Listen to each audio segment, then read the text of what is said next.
Okay, ek ry hier so uit Macmillan Forest. Forest Retreat was baie gesellig. Ek wou net slaap. Ek het nie baie lekker gevoel nie. Ek is uit die pad gery. Hier is die mooiste berge hier aan die regterkant. Hierdie pad Sabi toe. Nou slow going, maar volgens baie pyn in my spiere, is weird. Anyway, ons gaan net aan. Lekker.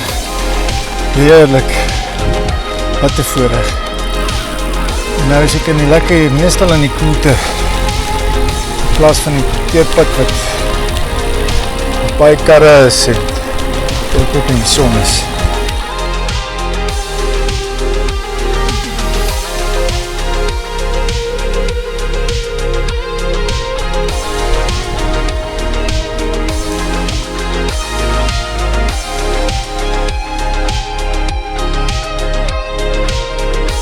En ons is in Sabi.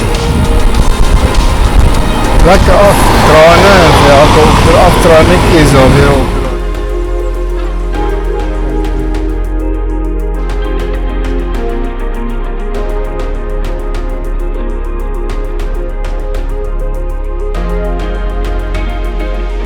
Hier is die styl hier op. So ek stap. Die fietstoer het vader in 'n staptoer vir die laaste 5 kilometer.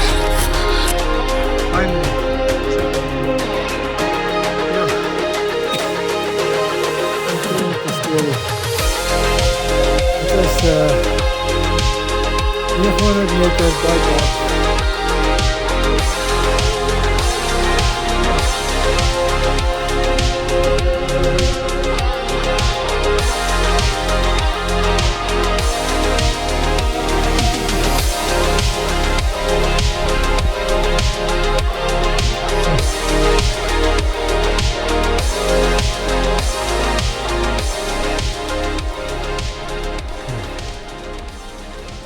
Never depend on someone else to make you happy. That's what beer is for. Okay. So I'm including accommodation. Ja.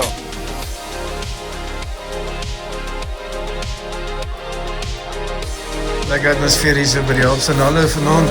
En die hondjie wat die kuier. En kuier lekker met 'n biertjie. Sit hier so heerlik. 'n Lekker atmosfeer. Dis nie aan my ouensam vanaand hier so by Hofsenhalle. Maar is baie lekker, dit is baie gesellig hier so. Buite is al, die lig is hier so, vuur is in die gang. En die windjies daar, dis om te lê en alles, hier so by my. Ja.